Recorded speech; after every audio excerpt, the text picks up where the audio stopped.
Ah, the park and ride. One of the most polarizing topics in the public transit sphere. The station whose only real useful purpose is as a gigantic parking garage with a vestigial train station or bus stop. On the one hand, it is either respected as a necessary evil of transit in the current situation, or as the only way to make a transit system relevant for given cities. Actual argument I've seen, by the way. On the other hand, they are derided as a complete surrender to car culture, a symbol of everything wrong with urban planning both past and present, and as being unworthy of existence in the current era. Again, I've seen some pretty extreme arguments here. Whether either of them are serious or not, it can be difficult to tell, but hyperbole and Poe's law are something you always have to consider with discussions of anything online, and transit and urban planning is no exception. But while the overall impression of park and rides is negative both for the people who care about this sort of thing and those that don't really consider it, and most of the defenders of them fall into the category of seeing them as a necessary evil, there was a time when park and rides were considered to be the future of rail travel and public transit to the increasing trend towards suburban sprawl. While most park and rides are built for regional and city transit systems, like commuter and regional rail systems, some of them were built specifically for intercity trains, and a few of them were even built for the project considered to be the biggest step forward for American high-speed rail before the advent of the Acela. And in fact, the Acela, the fastest train in North America, continues to make a stop at one of these park and rides, making it one of the strangest still running in America. And for dissecting the whole story of the park and ride, I think it's interesting to look at their current situation by asking a question that's been bugging me for a little while until recently. Why does the Acela still stop at Metropark?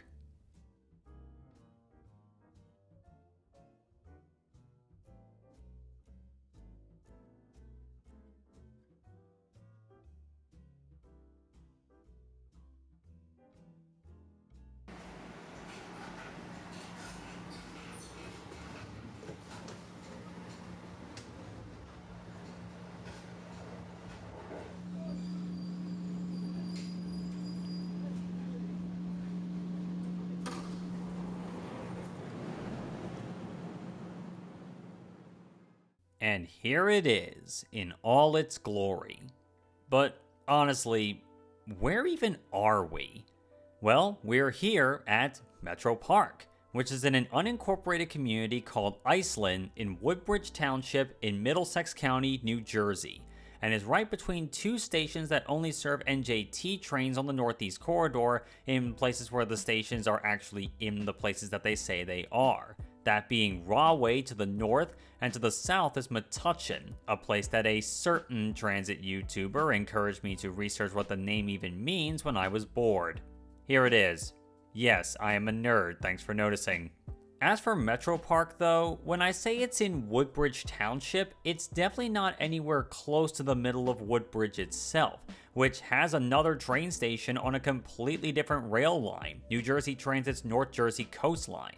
Being the mad lad that I think I am, I would have tried walking between the two to see what it was like, but considering I went there in the middle of a brutal heat wave to film this, that was obviously not going to happen. But I at least took a stroll to film this thing of beauty next to it, and the main reason for why this station exists in this place in the first place, the infamous Garden State Parkway. So, not only is the station out in the middle of suburban sprawl, but the parkway makes the experience around here very enjoyable indeed. I can just taste the rubber particles on the exhaust from here.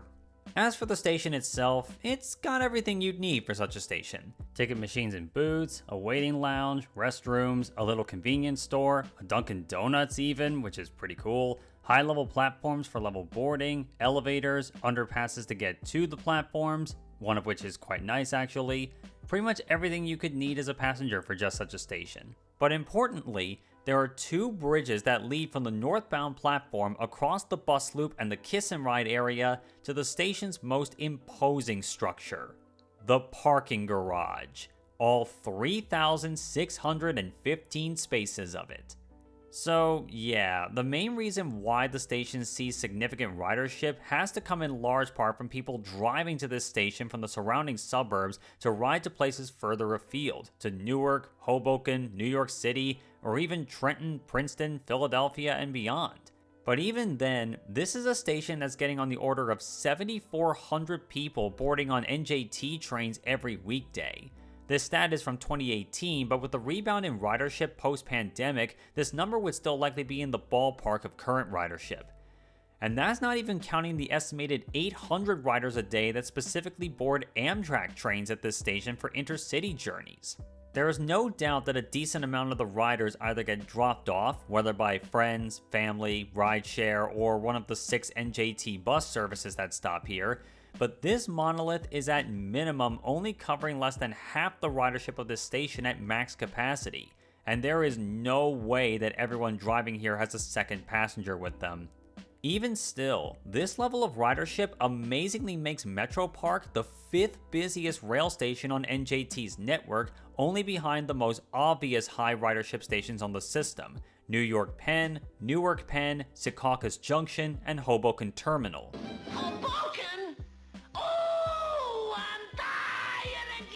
And it's apparently not just local Jerseyites that make the trip to this station either, as I've also been told that a fair amount of people from parts of Staten Island will drive to Metropark, park here, and take an NJT train to the city, since it's faster to do that than take the Staten Island Railway or a bus to the Staten Island Ferry into the city, and both of which are certainly faster and less aggravating than driving too. And all the more incentive is there to do this as well, since congestion pricing is now a thing in Lower Manhattan. Also, thanks for this insight, Avery. So, what services do people catch here? Well, some arrive to this station each day to ride the bus services connecting to nearby industries and office buildings, but most passengers are departing the station aboard New Jersey Transit's Northeast Corridor line trains, and as mentioned, some are catching Amtrak trains. Certain runnings of Amtrak's Northeast Regional and Keystone service stop here, alongside a few of the long-distance services, including the Crescent to New Orleans, the Palmetto to Savannah, Georgia, and the Vermonter to St. Albans, Vermont. But here we get to what at first glance seems like the weirdest choice of all to stop here. Because alongside the venerable regionals that stop here, this station also sees several arrivals of the fastest train in North America at present, the Acela. That's right, Amtrak's flagship, the Acela, stops here. Anywhere from 3 to 4 Acela services a day stop at this station per direction, a station in the middle of suburban sprawl far away from a major city, far from the obvious suspect of a station like New York, Newark, or Philadelphia where you'd expect a flagship train to call at. So, why? Why does the Acela stop here? And why is Metropark such an interesting but perfect poster child for the strengths and weaknesses of park and rides? Well, for that, we need to look at its history, as, quite amazingly, this station was not mainly designed for commuter trains at all, but rather it was designed for the predecessor of the Acela, the infamous Metroliner. The Metroliner, America's first attempt at a high-speed train and a direct answer to the Japanese Shinkansen bullet trains in the 1960s, is a train with a complicated history and perhaps an even more complicated legacy. Aside from being an early proof of concept for high-speed rail in the northeastern US, and for being a mechanically unreliable machine with a failure that was largely spurred by it being rushed in development for political reasons, the Metroliner would be a train service that people would reach in a different way. Before the Metroliner made its debut, various railroad companies, including the Pennsylvania Railroad, which was the initial railroad that the Metroliners were built for, would experiment with the idea of a train station that was not in a town itself, but rather would serve the emerging suburban sprawl.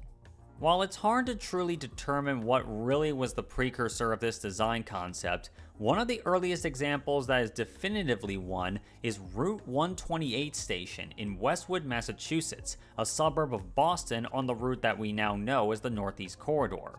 Opened in 1953, this station was built to coincide with the construction of Massachusetts Route 128, which also doubles as Interstate 95 as it passes the station, and it would be one of the stations that would set the park and ride philosophy in motion. Route 128 itself, the road, not the station, serves as a beltway or ring road around Boston, and the station was built to both serve regular commuters coming from the surrounding suburbs and sprawl into Boston, but was also built as a secondary intercity station for the Boston suburbs, so that passengers bound for New York City and points south would not have to change trains in either Boston or Providence to make it onto their intercity train. While the park and ride philosophy would more often be applied to stations that strictly serve commuter and regional rail services, with one of the first examples of such a station being Jersey Avenue near New Brunswick, New Jersey on the Northeast Corridor just south of Metropark, the park and ride serving as a secondary intercity station for the suburbs would persist in the Northeast, particularly with a rare combination of increased sprawl development and the still strong demand for both commuter train services for workers from said suburbs to work in the big cities, and still strong demand for intercity trains for business travelers, and particularly persistently strong demand for passenger train services on the Northeast Corridor in particular, despite falling passenger revenues across the rail sector in general. This would be the environment that the Metroliner would be developed in, seen by its promoters as a true turnaround moment for passenger rail in the US, like the Shinkansen did across the Pacific. While ultimately the Metroliner failed in its primary goals, and the eponymous Metroliner trains were replaced with locomotive-hauled trains by 1981 after only 12 years of work, it left a legacy that set the tone for how passenger rail would be perceived by the public, both positive and negative, and would have a physical impact on the Northeast Corridor itself. This is true in many ways, but one that has been lesser discussed perhaps has been its impact on how people were expected to get to the train. When the Metroliner project was being worked on, suburbanization was well and truly in full swing, and because of that, the idea was that alongside passengers catching intercity and high-speed trains at stations in big cities, that newer intercity stations would be built using the same principles as Route 128, with the line serving the suburban communities around it, usually with easy access from a major highway. The end result would be the concept that would come to be known as the Metropark, the name being a place where you'd park your car to board the Metroliner for your business trip. Putting this idea into practice were two stations built on the Northeast Corridor. The first was Capital Beltway Metropark in New Carrollton, Maryland, which opened in 1970, a year after the Metroliner service commenced, which would serve the suburbs of Washington, D.C. just off the eponymous Capital Beltway. This would be by far the least successful of the two stations built, as it was a slapped-together affair with cramped platforms, a joke of a waiting area, and facilities that were terribly inaccessible, alongside the fact that it was only a stop for intercity trains. No commuter train stopped here until the very last year of its existence, exacerbated by the main problem with this kind of station that we still see with Metropark. Perhaps unsurprisingly, Capital Beltway Metropark Station no longer exists. It was shut down in 1983, right after the brand new New Carrollton Station was built practically next door to the old site, which had infinitely better facilities, commuter trains stopping there from day one, and most importantly, a direct connection with the Washington Metro's Orange Line, providing fast, frequent rapid transit service to many more destinations in the region and beyond. And that's only going to be augmented in the coming years with the eventual opening of the Purple Line light rail to College Park, Silver Spring, and Bethesda. Eventually being the operative word. But up north, the only remaining Metropark was far more successful. Opened as Garden State Metropark, named for the Garden State Parkway, the station, now known simply as Metropark, opened in 1971 and became a fixture on the Northeast Corridor for decades, being a park and ride station that also happened to serve intercity trains, among them being several runnings of the Metroliner a day, and eventually the Acela after the new marquee service was launched in 2000. It would be so persistent, in fact, that multiple new office complexes and even a major hotel would spring up in proximity to the station, albeit a very car-dependent proximity. So it's pretty evident that this station seemed to warrant a place as a calling point for America's most prestigious regular train service. But it still leaves you wonder as to why.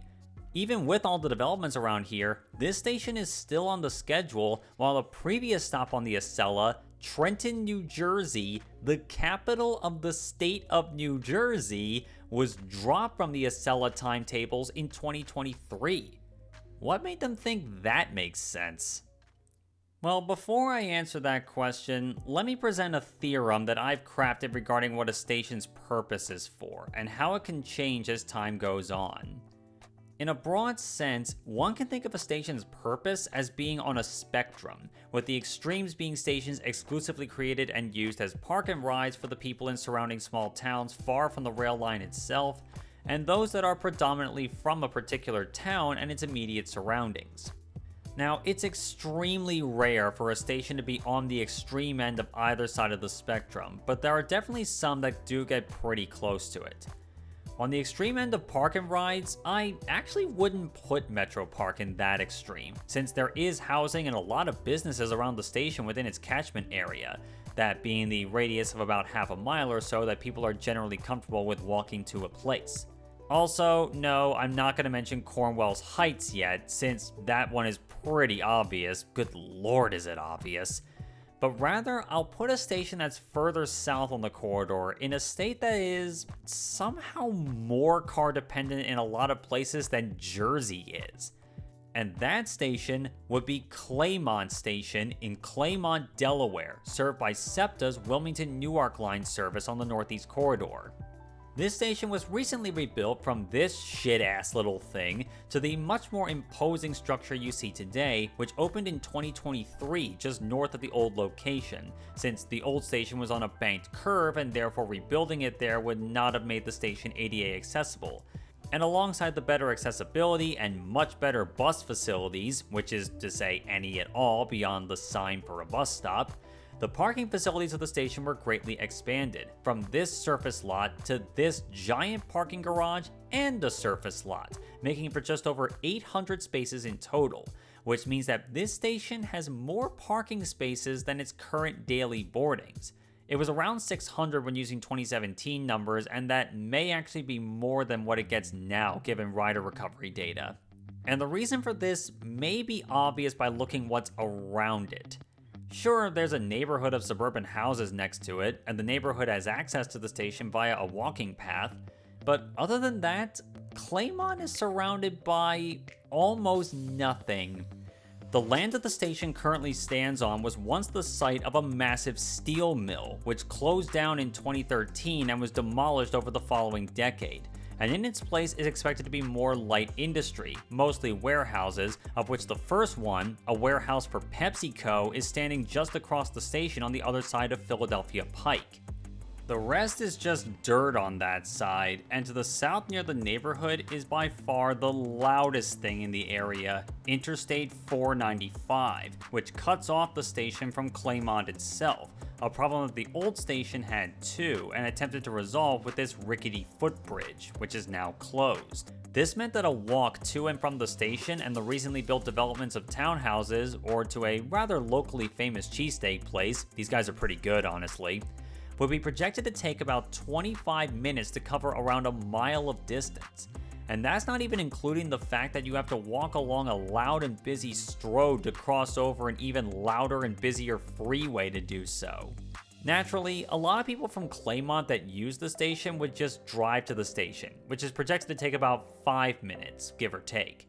And that's to say nothing of people coming from neighborhoods of sprawl developments further afield than Claymont, like the ones that surround the connected Naaman's Road, where you would have to have literally no choice if you were to walk there, or you're just nuts. Oh yeah, and the other side of the station doesn't get any traffic to it of any kind because it's taken up by this big thing called the Delaware River. Kind of obstructs a lot of potential traffic coming from that direction, I'm sure you'd agree. So, Claymont is in the odd position of not only being built as a park and ride, but not really having much potential in the next few decades to become the center of a transit-oriented mixed-use development. That's not to say that it can't happen, but with the area's industrial zoning and current industrial focus, for largely understandable reasons, I must admit it's hard to see it changing. At the very least, there's actual walking infrastructure that's technically usable, and there are a few bus routes that connect to it too, so it's not completely inaccessible by other modes than cars, which is alright. For an example on the opposite end of the spectrum, there's a lot of examples that one can think of, particularly in major cities. But for perhaps the concept of a station made exclusively for a particular place and its people can be shown in its most raw, if unglamorous form by 49th Street Station on SEPTA's Media Wawa line. Located in the neighborhood of Kingsessing in southwest Philadelphia, 49th Street is entirely surrounded by legacy developments. On one side, there's charming old duplexes and a couple of corner stores, and on the other side are classic Philadelphia row houses and a large area that's taken by the Kingsessing Library and the neighborhood's recreation center. And in terms of access to the station, the number of official parking spots for the station is 0. None. At all. I personally don't doubt that there are a few people who park down the street from the station or who carpool, but the vast majority of people who board at this station arrive either on foot, aboard the Route 64 bus, or on the T3 trolley, or Route 13 for the people who don't like the new naming system SEPTA made for the trolleys. And again, this makes plenty of sense in context. The station on this site dates back to the 1880s, when Kingsessing and the surrounding neighborhoods were starting to come into their own, and they soon after would take the form of a streetcar suburb that we still see to this day, helped not only by the rail line in the station, but because said streetcars still exist in the form of SEPTA's subway surface trolley lines, including the T3. The main similarity then that one can draw between this station and Claymont, aside from the kinds of trains that stop here, is that the areas that they serve are unlikely to change in terms of their built environment anytime soon. But whereas in Claymont's case that's because of the industrial nature of the land in the past, and therefore the desire to keep it industrial regardless of the on-paper potential it may have otherwise, 49th Street isn't likely to change due to the fact that the transit-oriented development already exists and has for nearly 150 years at this point. Generations of people have called this area home, and while perhaps houses are renovated and the businesses in the area come, go, or persist, the neighborhood is set up in a way to self-sustain itself for generations to come. The main thing that would likely change, and should change honestly, is 49th Street Station itself, at least in terms of its facilities. The current station is technically accessible, but with only a short raised section of platform rather than the whole thing, and the facilities are on par with that of a bus stop, if even that. Even the keycard readers here are so faded that you only be able to tell if your keycard worked by the sound effect it made. On the plus side at least, there is this nice grassy hill you can rest on while you wait for your train, and also it's one of the best places in the city to get pictures of a trolley passing over a train if your timing works out. But in between the two extremes, there are plenty that, while definitively one or the other in the broad strokes, have some elements of both as well. Wawa Station in Middletown Township, Pennsylvania was definitely made as a park and ride, but at the very least it was built with a nearby housing development in mind when it opened. Too bad that those responsible for the housing development ignored that and didn't put in that staircase going from the neighborhood to the station that they were supposed to. Therefore, a walk from the neighborhood to the station that would take about 5 minutes at most instead takes 15 minutes at least, thus forcing some of the most pointless drives to the train station ever. Thankfully, this is being partially remedied by the building of a new bike and walking trail between the neighborhood and the station, and from what I've recently seen will eventually connect to the nearby community of Lenny, giving them access to the rail line that they haven't had since 1986, albeit in a less direct way than when Lenny actually had a station on the route. New Brunswick Station in New Brunswick, New Jersey is definitely a station for the city's residents in most regards, and most passengers who use it definitely walk, cycle, or take the bus service that connects to the trains here, but as Alan Fisher yelled about in a video of his a long time ago, the station is perhaps not so subtly flanked by this building, which is a gigantic parking garage, albeit one for the station and for Rutgers University and other businesses in the downtown area. This is offset somewhat by more proper developments being built in proximity to the station, which seems set to continue at least, so that's nice. And then you get kind of oddball ones, like everyone's favorite spot for rail fanning fast trains in the Northeast, Princeton Junction, New Jersey. Princeton Junction has utterly massive surface parking lots, but recently it started to see new developments be built over the last year or so. Yeah, these buildings didn't exist a year ago. And alongside the bus services and the parking lots, the reason for it being something of an oddball is that a decent amount of riders get on and off this station, going from one train service to another train service, transferring to and from trains on the Northeast Corridor to this, the famous shuttle service between Princeton Junction and Princeton itself, most popularly known as the Dinky. So this station could easily be seen as serving 3 key roles in one rather than 2, especially in the coming years when the developments are complete. And while there are a lot of examples that could fit squarely in the middle of that spectrum, perhaps my home station, Media Station, in Media, Pennsylvania on SEPTA's Media Wawa line, serves as a rather poetic example of that middle ground.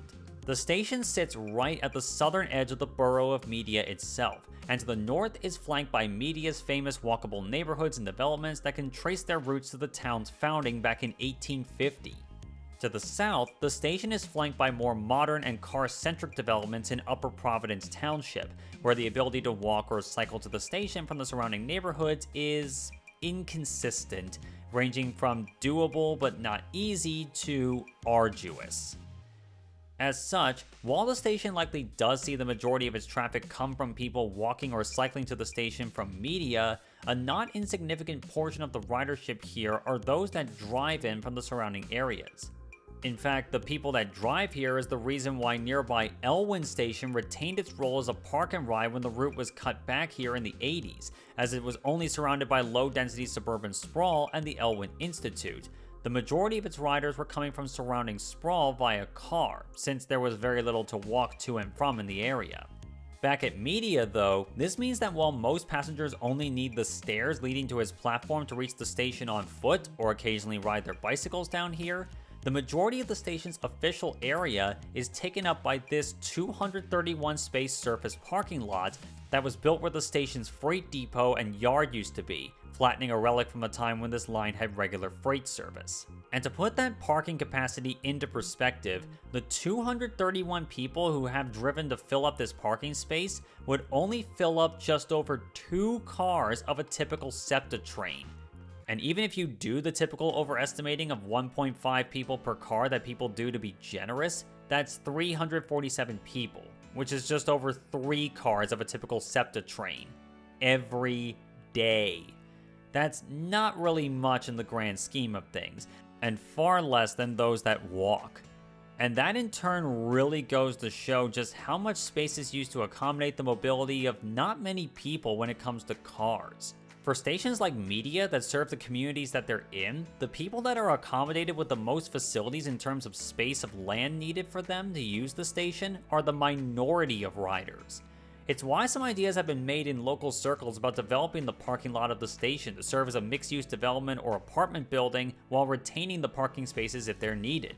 This in theory would boost ridership of the transit service, allowing more people to live in Media, which is a rather desirable part of Delaware County, and do so without worrying about parking nearly as much. And this is not unprecedented, and not even unprecedented on SEPTA either. One only needs to look at Conshohocken Station on the Manayunk-Norristown line, a station I made a video about a year and a half ago in fact, that has seen a lot of development around the rebuilt station that allows more people to live in proximity to the transit service and has seen a boost in the station's consistent ridership from riders in Conshohocken itself, rather than serving as a park and ride and shifting its place on that spectrum. However, it's not without contention and downside. The main criticism that I've seen with this is that the lack of developed parking facilities reduces or eliminates the station's potential to take cars off the infamous Schuylkill Expressway, Interstate 76, along with nearby Interstate 476, a role that the station used to take in the past due to its strategic location before the historically most congested parts of the Schuylkill Expressway. And in fact, at one point, SEPTA had a billboard on the Schuylkill advertising the station with a countdown timer for when the next train arrived at the station. A pretty cool idea, I gotta say. And that leads to the places where park and rides actually make sense. And that's next to busy highways to serve as pressure valves for traffic, and they work best when they're as close to the highways as they can. For Metropark, it works because it's close to the Garden State Parkway. Wawa works because it's right next to US Route 1. Claymont works because it's right next to Interstate 495 and Philadelphia Pike, which is a highway in all but name. Media, however, doesn't really work as much as a park and ride because it's not near a major highway, and is more suited to its role as a station serving the people of Media itself. And that's why Elwyn was retained as a park and ride, and why later Wawa station was rebuilt for the needs when Elwyn became overloaded. Conshohocken used to be more of a park and ride, but has now embraced a role as a community station without that pressure valve of having another station dedicated to absorbing the park and ride demand, since the stations immediately before and after it on the Manayunk-Norristown line are either too far away to be useful for the role in the case of Norristown Transportation Center, even though it has decent parking facilities, or are also too community-oriented in their own right in the case of Spring Mill Station. And this is only set to continue as Conshohocken is having even more development around it appearing in the coming years. And that in turn leads me to an ultimate question. What should a station evolve into to achieve in the coming years? Should they be used to address the immediate issues of congestion in the current car-dominated paradigm? Or should they be built for the future when reductions in car usage will be actively sought by governments and the public at large? Well, as a general rule of thumb, I'd like to say that they should be looking to aspire to the latter for the vast majority of cases. Naturally, a lot of local context is needed for each station, but a move away from strictly park and rides will clearly be the way that stations will need to change to, though the need for them will likely persist. As much as some in a fringe element of the urbanist community hate to admit it, the world will not go entirely car-free, not just in America, but around the world. And the move will likely be for stations to serve as focal points for developments in their communities, as they were when the railways first arrived in the 1800s. Not only is it beneficial to the transit system as people will be encouraged and compelled to use transit, but encourages the city or town to build higher density developments with the transit service in mind. And that in turn leads me to one thing that's always lurking in the back of my mind on urban planning matters such as these. And that is, the sprawling suburbs are quietly going broke. In recent times, more cities and towns across the country have been going broke because they're unable to raise the funding through taxes needed to pay for upkeep of their infrastructure and public service. Detroit may be the most infamous case of this when it declared bankruptcy in 2008, but thankfully the Motor City has been on the path to recovery in recent years. But this has been happening across the country in places that banked heavily on suburban sprawl as their model of urban growth.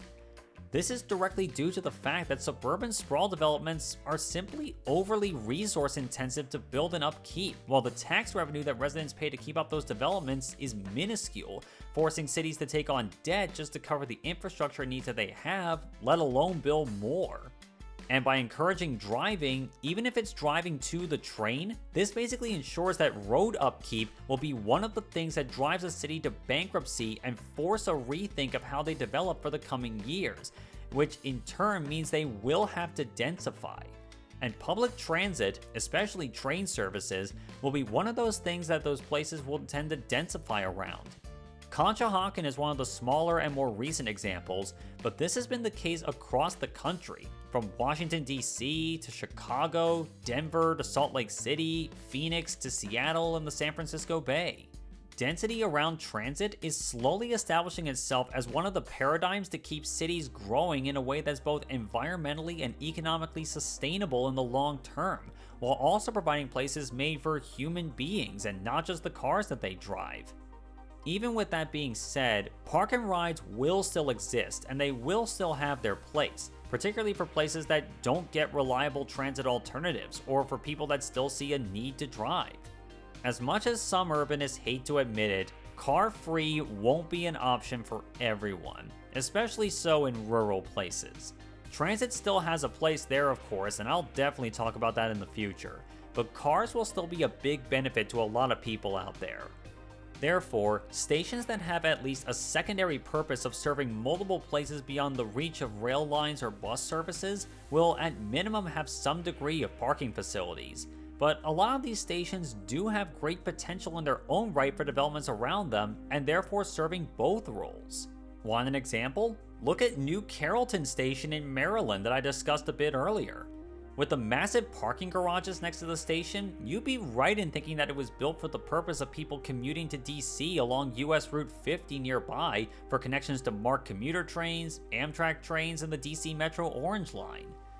But in recent years, housing developments in the form of condos and apartments have sprung up within walking distance of the station and are proving popular.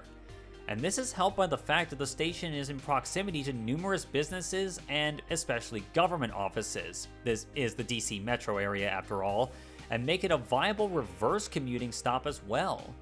A lot of stations have this potential, and among them is Metropark. The station is already surrounded by a lot of housing and those numerous office complexes we looked at earlier, and Woodbridge Township has a lot of potential to better orient links from neighborhoods to the station. Perhaps that comes in the form of new walking and cycling paths to provide more direct connections between the station and its surrounding neighborhoods, or better bus connections to these places, complementing the ones that already exist. This would mean in a future where Woodbridge Township sees the potential for true transit-oriented development around Metropark, they will have laid a better bedrock than most people would work off of to do so. This definitely exists for most park and rides, and while some will predominantly be park and rides, even in an ideal state, Cornwell's Heights, I'm looking at you, there is more potential for them to be more than this frankly limited lot in life that they're currently cursed with. But this doesn't directly answer that question about Metropark that bugged me for a long time. Why does the Acela still stop here? Like I said, you may have noticed that the overwhelming majority of park and rides that I've talked about today were either created to serve commuter trains, regional rail trains, and certain Amtrak services, sure. However, both Metropark and Route 128 still see services by a prestige service like the Acela that seems to be there almost solely out of tradition. Personally, I see two arguments regarding intercity trains stopping at park and ride stations like these. Either they should do it, albeit a few times a day, or they should never do it at all. Given that these stations do get a not insignificant amount of ridership for intercity trains, there does seem to be a merit for stopping some intercity services at a station like this, particularly if they fulfill the role of, as Reese from RM Transit would call, a shoulder station for the main stations in the city. New Carrollton could be described as a shoulder station for Washington Union Station. Route 128 could serve as a second shoulder station for Boston, with the first being Back Bay. But Metropark? Considering how far away it is from New York City, it would seem like a weird one. But when you get down to why, one of the big reasons is simply that New York City and its metro area is utterly enormous. So much so that the states of both New Jersey and Connecticut could be described as state-sized suburbs of the Big Apple. And that in turn leads to why the Acela still stops here and at Route 28. These stations still have strong markets for business travelers, particularly with all the office complexes that have been built in the area and that suburban sprawl we've been talking about. People here make good money, and businesses have established a presence around the station, even if it is a largely car-dependent presence. And when they need to go on a business trip to Philly, DC, Stamford, New Haven, or Boston, they're more than willing to pay Acela prices for their far superior business class and first class accommodations compared to a humdrum Northeast regional service. And I think as we all know around here in the Northeast, Acela prices are not what you would call cheap. It stands to reason too. The Acela and the Metroliner before them were made first and foremost for business travelers, and business travelers want an elevated experience that's both fast and comfortable.